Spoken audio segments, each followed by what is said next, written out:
तो चलिए, good morning students. आज अपन स्टार्ट करते हैं। अपना चैप्टर फर्स्ट चल रहा है 11th क्लास का, और हमने बीच में कुछ दिनों की टेक्निकल मिस्टेक की वजह से और वीडियो शूट नहीं हो पा रहे थे, और अभी हमने स्टार्ट किया है, सेटअप लगाया फिर से। तो आज मैंने स्टार्ट किया है शूट करना। तो चलिए, आज आपको सबसे पहले आर्टिकल स्टार्ट करते हैं। टॉपिक काफी दिन हो गए, तो पहला सबसे पहले मैंने आपको बहुत सारी चीजें पढ़ाई हैं। पीछे आपको इंट्रोडक्शन दिया है, chemical basic concept of chemistry और use of chemistry, importance of chemistry, है ना, ये सब आपको बताया है। फिर आपको थोड़ी बहुत और अदर जानकारी दी है, और लॉ ऑफ केमिकल कॉम्बिनेशन भी बताया है। ठीक है, ये सब आपको मैंने पढ़ाया है इसमें चैप्टर में। तो आज अपन स्टार्ट करते हैं। आगे का टॉपिक है ये, मतलब ये बहुत जरूरी है आपको। आगे जैसे ही कोई न्यूमेरिकल सोल्व करोगे तो उसके लिए बहुत ज्यादा इंपॉर्टेंट है। तो स्टार्ट करते हैं। आज का टॉपिक हमारे पास है सिग्निफिकेंट फिगर्स। ये सिग्निफिकेंट फिगर्स होती क्या है वो आपको आज मैं बताने वाला हूँ बहुत अच्छे से, और समझने की कोशिश करिए। और रूल लिखने के जिसके तरीके आपको मैं समझाने वाला हूँ, तो आप रूल भी फॉलो करते रहिएगा और समझिएगा कि करते कैसे हैं, सिग्निफिकेंट फिगर्स को लिखते कैसे हैं। ठीक है, तो वो सब हम सीखेंगे। तो सबसे पहले हम बात करते हैं सिग्निफिकेंट फिगर की डेफिनेशन की। तो यहाँ मैंने आपको डेफिनेशन दी है सिग्निफिकेंट फिगर की। देखिए, when we obtain the result of any experiment precisely, then number of a meaningful digit is that measurement is called significant figure। देखिए, बुक में आपको ये डेफिनेशन नहीं मिलेगी, फिर भी मैंने आपको एक डेफिनेशन बना के और समझाने की कोशिश की है कि अगर हम कोई एक्सपेरिमेंट करते हैं, ठीक है, जैसे क्या हो कि मतलब हम किसी के पास दूध लेने जाएं और वो दूध लेने का कंटेनर है, उसके पास फिक्स मेजरमेंट नहीं हो, और वो अपना कोई भी बर्तन उठा करके और बोलेगा कि मतलब ये 1 किलो का है और 1 लीटर का है और आपको दूध डाल दे। ठीक है, तो हमें पता ही नहीं है कि एक्चुअली में वो 1 लीटर डाला है या उससे कम है या उससे ज्यादा है ना। लेकिन क्या है कि हम ये कह सकते हैं कि भाई हाँ, हो सकता है कि उसका जो कंटेनर है वो थोड़ा कम हो या थोड़ा ज्यादा हो, प्रिसाइजली एग्जैक्ट वैल्यू नहीं हो। तो कोई भी एक्सपेरिमेंट करते हैं तो उसकी हमें एग्जैक्ट वैल्यू पता नहीं होती है पहले, तो है ना। पहले हम एक्सपेरिमेंट करते रहते हैं, लेकिन बार बार में हम जब देखते हैं कि वही चीज रिपीट हो रही है, तब तो हम कह सकते हैं कि एग्जैक्ट रिजल्ट आ रहे हैं। लेकिन अगर मान लो हर बार अलग अलग आ रहा है, तो वो प्रिसाइज वैल्यू है। तो उस प्रिसाइज वैल्यू को हम मीनिंगफुल डिजिट में लिखने की वे को हम सिग्निफिकेंट फिगर्स कहते हैं। अब मैंने आपको दो चीजें नीचे आपको बता दी हैं, एक तो प्रिसीजन और एक एक्यूरेसी। प्रिसीजन मतलब है कि हम मान लो 1 लीटर दूध लेने के लिए गए और अगले ने अपने को 1 लीटर और 100 ml डाल दिया, तो वो 1.1 लिखोगे, 1.1 लीटर। ठीक है ना, तो वो क्या है, 1 लीटर है वो, तो क्या है, एग्जैक्ट वैल्यू, एक्यूरेसी। ठीक है, एग्जैक्ट वैल्यू है, लेकिन वो 0.1 है, वो क्या कहलाएगा, प्रिसीजन कहलाएगा। ठीक है, तो देखिए मैंने यहाँ प्रिसीजन की डेफिनेशन आपको दी है। The precision refers to closeness of measurement. ठीक है भाई, क्लोजनेस ये उसके पास पहुंचे, हम मेजरमेंट के एकदम से एग्जैक्ट नहीं पहुंचे लेकिन उसके पास पहुंच गए, तो हम उसे क्या कहेंगे, प्रिसीजन कहेंगे। आगे आता है हमारे पास एक्यूरेसी। What is accuracy? देखिए, the exact measurement of any experiment, मतलब हम उसकी एग्जैक्ट वैल्यू निकालें। जैसे हमें पता है ये कंटेनर है वो 2 लीटर का ही है, तो हम उसमें पानी डालें तो 2 लीटर ही आए। ठीक है, तो उसे हम क्या कहेंगे, एक्यूरेसी कहेंगे। ठीक है, तो आपको पता चल रहा है कि आज मैं क्या समझा रहा हूं। अभी तक मैंने सिग्निफिकेंट फिगर्स की डेफिनेशन बताई है और उसकी दो टर्म्स बताई हैं, प्रिसीजन और एक्यूरेसी। ठीक है, चलिए आगे स्टार्ट करते हैं। आगे हमारे पास आता है rule for writing significant figures, है ना। सिग्निफिकेंट फिगर लिखने के रूल्स हमें पता होने चाहिए, अदरवाइज हम सिग्निफिकेंट फिगर्स को आइडेंटिफाई नहीं कर पाएंगे कि कौन से सिग्निफिकेंट फिगर्स हैं और कौन सी नहीं है। ठीक है, तो उसके लिए भी हमें क्या है, रूल्स को फॉलो करना पड़ेगा। ठीक है, रूल्स चाहिए कि सिग्निफिकेंट फिगर क्या होती है। ठीक है, तो स्टार्ट करते हैं सिग्निफिकेंट फिगर के बारे में। सबसे पहले रूल आता है ये फर्स्ट वन। एग्जाम्पल देखिए, मतलब मैंने एग्जाम्पल भी दिया है हर रूल के साथ।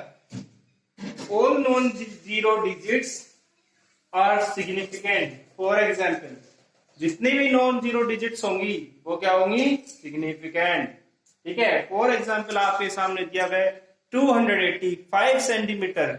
It means no anyone is not non zero, sorry zero कोई भी नहीं है इसमें से। तो ये यहाँ 3 सिग्निफिकेंट फिगर्स हो जाती हैं। फिर एक दूसरा एग्जांपल दिया है कि हमारे पास 0.25 है ना, 0.25 ml लिखना था, सॉरी मैंने यहाँ ml लिखा नहीं, तो ml लिख दिया, मान कोई भी ml लिख दिया, सेंटीमीटर लिख दिया, कुछ भी लिख दिया। तो ये क्या है हमारे पास, मान लो ml लिख दिया मैंने, तो ये यहाँ मेरे पास सिग्निफिकेंट फिगर्स है कितनी? 2। जैसे कि मतलब रूल के अकॉर्डिंग बोला है कि non zero digits are significant, तो ये हो गया हमारे पास रूल नंबर फर्स्ट। ओके, फिर आता है rule number second. Zero preceding to first non zero digit are not significant.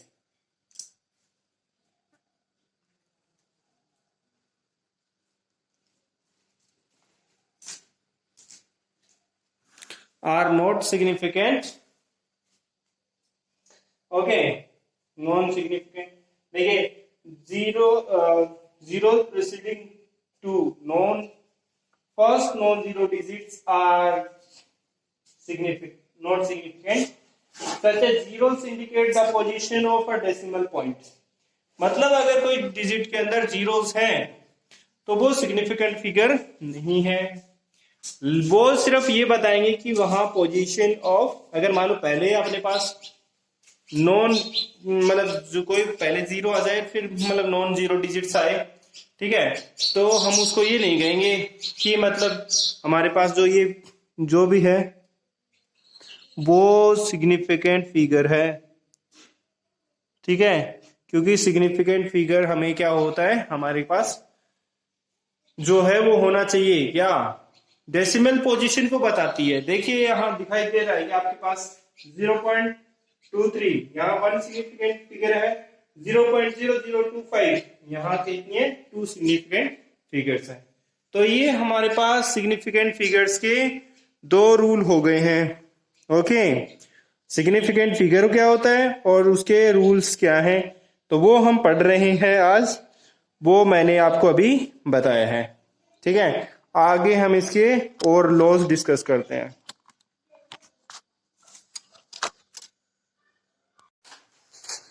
तो चलिए स्टूडेंट्स, हम आगे पढ़ना स्टार्ट करते हैं। अभी तक हमने सिग्निफिकेंट फिगर्स के 2 लॉ पढ़ लिए हैं, अब स्टार्ट करते हैं आगे कि आगे के लॉ क्या है। तो लॉ नंबर 3 है, तो वो देखते हैं कि लॉ नंबर 3 क्या है।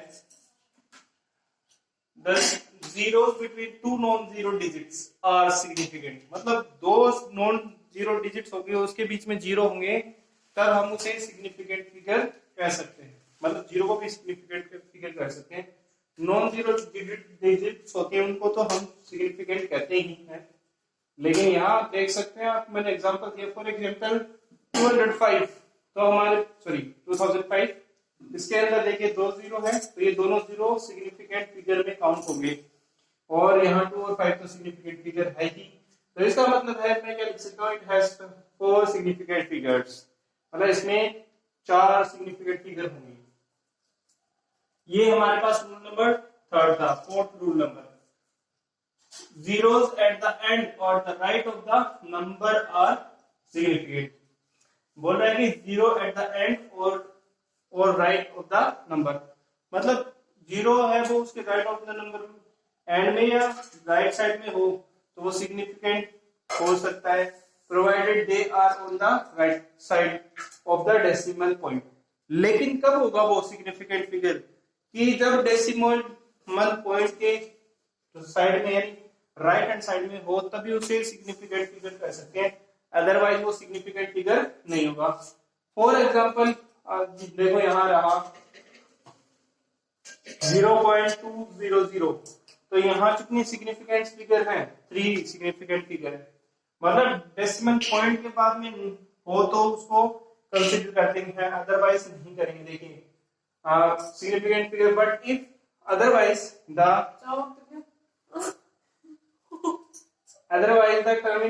Terminal zero are not significant, मतलब जो टर्मिनल जीरो होगा वो सिग्निफिकेंट नहीं हो सकता। कैसे? If there is a number decimal point, for example देखिए ये 100 का एग्जांपल है, तो 100 है, उसमें एक ही सिग्निफिकेंट फिगर है, यहाँ डेसिमल पॉइंट नहीं है, तो इसलिए क्या है, सिर्फ ये नॉन जीरो को काउंट करेगा और जीरो को काउंट नहीं करेगा। अगर इसके अलावा आपके पास ये एग्जांपल हो कि भाई हमारे पास एक एग्जांपल हम मैं ये ले लूं कि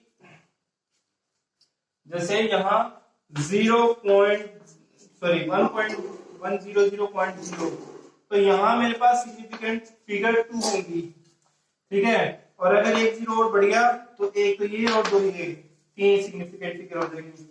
एक और बढ़ जाएगा जीरो तो एक तो ये और दो 3 जीरो ये, तो 4 सिग्निफिकेंट फिगर हो जाएंगी। तो इसका मतलब है कि 100 अकेला है, उसको तो मैं सिग्निफिकेंट फिगर में काउंट करूंगा तो सिर्फ 1 सिग्निफिकेंट फिगर होगी, ठीक है। लेकिन अगर देखो और भी एग्जांपल क्या है, 1.0 into 10 to power 2, यहाँ दो सिग्निफिकेंट फिगर है, कौन कौन? एक तो यहाँ ये 1 और एक ये 0, दोनों यहाँ सिग्निफिकेंट फिगर कंसीडर की गई है। ऐसे ही अगर मेरे पास ये है 1.00 into 10 to power 2, तो यहाँ ये भी हमारे पास क्या है, सिग्निफिकेंट फिगर है। 3 सिग्निफिकेंट फिगर हो गई, दो में एक 0 और एक 1, तो 3 सिग्निफिकेंट फिगर हो गई। अब हम आगे बात करते हैं rule number 5, representation of writing infinity numbers. मतलब अगर मैं ये लिखूं कि 2 ग्रैंड और 20 एग्स, तो ये क्या है, मतलब इसको मैं ये कह सकता हूँ कि इनफिनिटी वे में इसको मैं काउंट कर सकता हूँ। मतलब सिग्निफिकेंट फिगर ना लिखूंगा तो इनफिनिटी वे है जो लिखने के तरीके हैं, लेकिन वो इतने बेनिफिशियल नहीं है हमारे लिए। तो मैं क्या करूंगा, एक नया तरीका ढूंढूंगा जिससे क्या हो, इसको आसानी से इनफिनिटी नया करके एक फिक्स नंबर से इसको रिप्रेजेंट किया जा सकता हो, ठीक है। तो इसने बोला है यहाँ infinity numbers of zeros after the placing A decimal. For example देखो एग्जांपल देखिए, डेसिमल के बाद में कितने इनफिनिटी जीरोस हैं, तो देखो उसको कैसे रिप्रेजेंट करेंगे। जैसे ये हमारे पास 4.01 into 10 to power 2, तो यहाँ सिग्निफिकेंट फिगर कितनी हो गई, 3।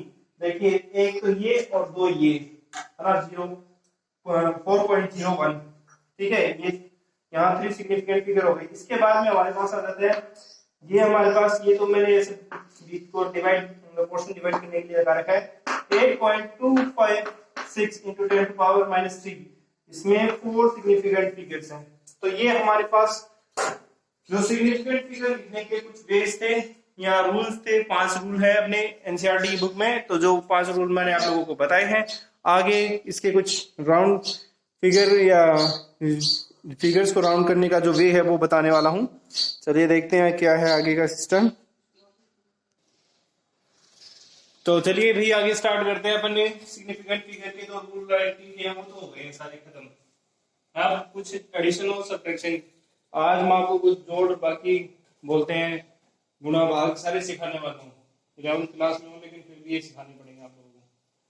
तो स्टार्ट करते हैं सबसे पहले एडिशन और सब्ट्रैक्शन से। तो देखिए ये हमारे पास कुछ डिजिट्स हैं, जैसे 12.11, 18.0, 1.012, ठीक है। ये हमारे पास जो है कुछ डिजिट्स हैं, इनको मैंने ऐड करा, तो ऐड किया तो मतलब ऐड करने के बाद में मेरे पास ये आया रिजल्ट। तो मैं इस रिजल्ट को ऐसे नहीं लिख के 31.122 ऐसा नहीं लिख सकता। अब मुझे क्या करना है, इन जितने भी मेरे पास डिजिट्स है उसमें से ये देखना है कि राइट हैंड साइड में सबसे लेस्ट सिग्निफिकेंट डिजिट्स किसमें है। तो मैं देख रहा हूं कि सबसे कम इसमें है, यानी पॉइंट के डेसिमल पॉइंट के बाद में मेरे पास एक डिजिट है इसमें। तो मुझे ऐसा ही करना पड़ेगा जब मैं इसका आंसर निकालूंगा। तो मैं इसका जब आंसर लिखूंगा तो मुझे ऐसा ही करना है 31.1, this is the answer of it, ठीक है। ऐसा नहीं कर सकता, 2 डिजिट भी नहीं ले सकता, मतलब लिस्ट जो सिग्निफिकेंट फिगर हो डेसिमल पॉइंट के बाद में वो हम आंसर में निकालेंगे, वो लेंगे। ठीक है, तो ये एडिशन और सब्ट्रैक्शन का वे है। ऐसे ही कोई सब्ट्रैक्शन करो तो ऐसे डिजिट आ जाए, तो उसमें ये देखना कि लिस्ट नंबर ऑफ मतलब significant after the decimal point किसमें है। ठीक है, तो ये हमारे पास तरीका है एडिशन और सब्ट्रैक्शन का। After that multiplication and division of the significant figures. देखिए मैंने इसको मल्टीप्लाई किया 2.5 into 1.25, ठीक है, इज इक्वल टू 3.125। ठीक है, ये आ गया। अब मैं क्या कर रहा हूं कि मतलब मैं इसमें ये देख रहा हूं कि मेरे पास list number of significant decimal point के बाद में इसमें है 1, तो मैं क्या करूंगा आंसर के बाद में भी ये देखूंगा कि एक ही डिजिट लेनी है मुझे। तो देखो ये मेरे पास है 3.125, तो मैं 3.125 में लेकर के ओनली जस्ट 3.1, ठीक है, ये इसका सिग्निफिकेंट फिगर होगा। सिग्निफिकेंट फिगर के अकॉर्डिंग इसको ऐसे लिख सकते हैं। तो ये आपको मल्टीप्लिकेशन, डिवीजन, सब्ट्रैक्शन, एडिशन सब कुछ तो करना है, तो वो कुछ इस तरीके से फॉलो करना पड़ेगा, जो आपको आगे ध्यान रखना है इस चीज का। अब हमारे पास आ जाता है rule for rounding the numbers. ठीक है, नंबर को राउंड ऑफ कैसे करते हैं वो आपको मैं इसमें बताने वाला हूँ। तो चलिए स्टार्ट करते हैं। सबसे पहले इसमें सिर्फ 3 ही रूल हैं, तो वो आप तीनों रूल मैं आप लोगों को बता दूंगा। तो चलिए स्टार्ट करते हैं, देखते हैं। If the right most digit is to be removed is more than 5, मतलब क्या बोल रहा है कि राइट मोस्ट डिजिट है वो अगर 5 से बड़ा 5 हो या 5 से बड़ी हो, तो बोलता है कि the presiding number is increase by 1, मतलब अगर राइट मोस्ट डिजिट है वो 5 से बड़ी हो या 5 हो तो उसको एक बढ़ा करके लिखेंगे। ठीक है, जैसे एग्जांपल अपने पास दिया है, फॉर एग्जांपल 1.386, तो इसकी राइट मोस्ट डिजिट ये है 6। ठीक है, वो क्या है 5 से बड़ी है, 5 से बड़ी है। तो क्या करेंगे जब हम इसका आंसर लिखेंगे तो एक डिजिट बढ़ा के लिखते हैं। देखो ये 8 है तो इसको एक इंक्रीज कर देंगे 9, 1.39। ठीक है, ऐसे कर देंगे। तो ये फर्स्ट रूल है कि राइट मोस्ट डिजिट अगर मोर देन 5 हो, ठीक है, तो हम उसे क्या कहेंगे एक मतलब एक नंबर बढ़ा करके और उसका आंसर लिख देंगे। ठीक है, ये फर्स्ट रूल है राउंडिंग ऑफ द डिजिट्स। आगे 2 रूल और हैं, वो और देख लेते हैं। तो चलिए स्टार्ट करते हैं आगे। हमने राउंडिंग ऑफ के 2 जो रूल्स है वो एक रूल पढ़ लिया है, 2 रूल यहाँ लिखे हुए हैं, तो वो पढ़ लेते हैं। फिर हमारे पास एक लास्ट टॉपिक है इसका आज का, डायमेंशनल एनालिसिस। आज अपन इतना ही करेंगे, उससे आगे अपन कल करेंगे। तो स्टार्ट करते हैं अपन सेकंड रूल राउंडिंग ऑफ का।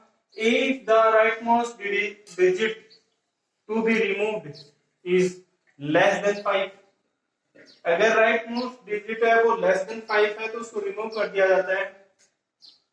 The presiding number is not change, for example, मतलब क्या है कि लास्ट डिजिट होगी वो या तो 5 हो या 5 से लेस देन हो, तो रिमूव कर दिया जाएगा उसको।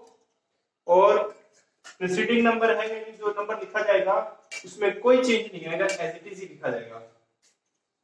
तो देखिए यहाँ लास्ट डिजिट कौन है 4, ठीक है, लेस देन 5 है, इसलिए क्या बोला कि कोई चेंज नहीं है, इसको हटा देंगे और आंसर यहां तक का रह जाएगा।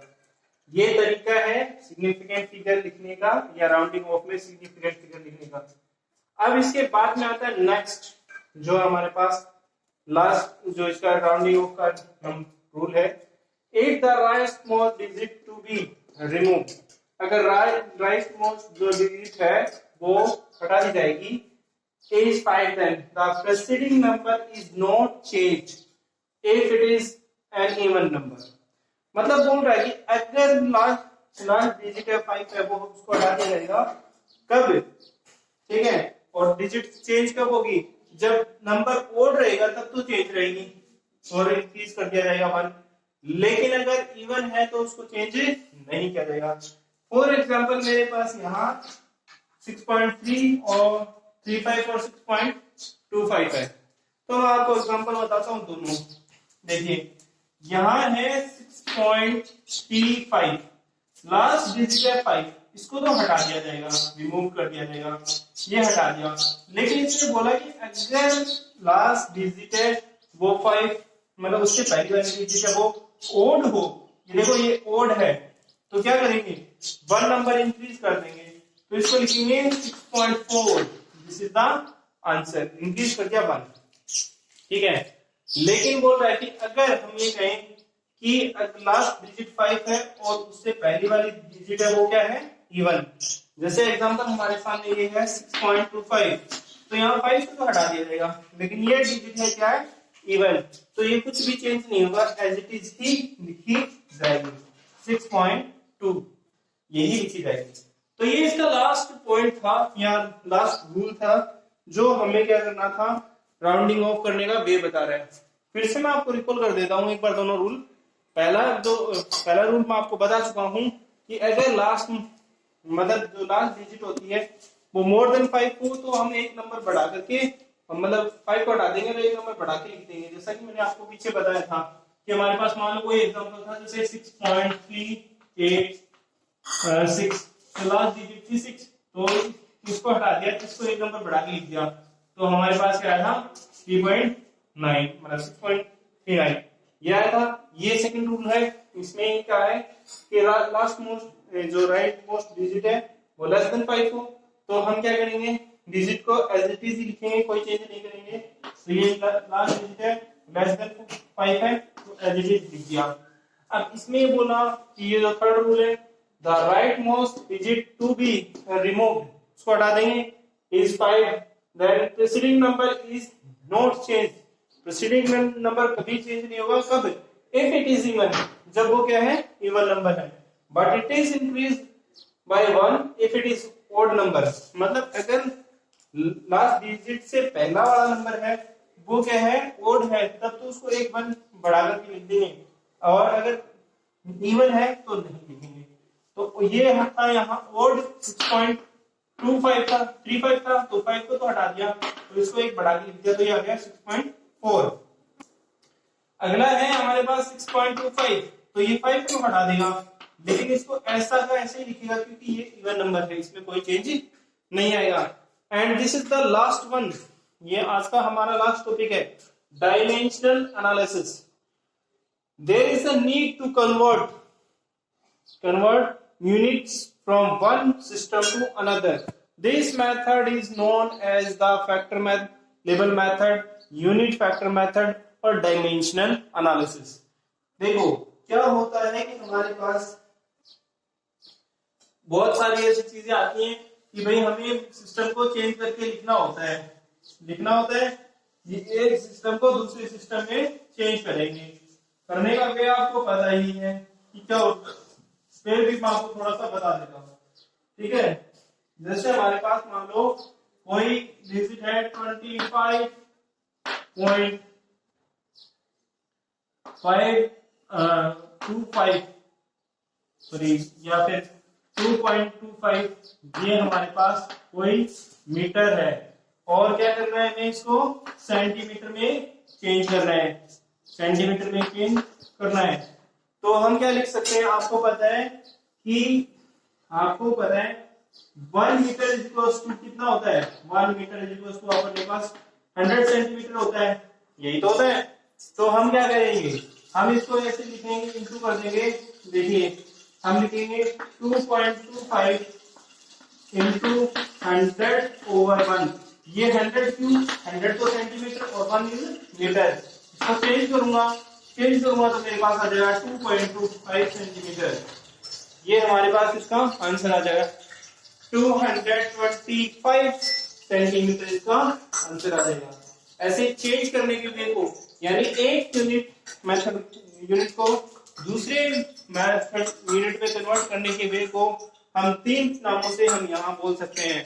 पहला हमारे पास आता है, वो आता है फैक्टर लेबल मेथड, दूसरा आता है यूनिट फैक्टर मेथड, और तीसरा आता है डायमेंशनल एनालिसिस। तीनों का मतलब एक ही होता है, ठीक है। तो ये आज की अपनी क्लास थी, और बाकी का हम कल पढ़ेंगे। Okay, have a nice day everyone.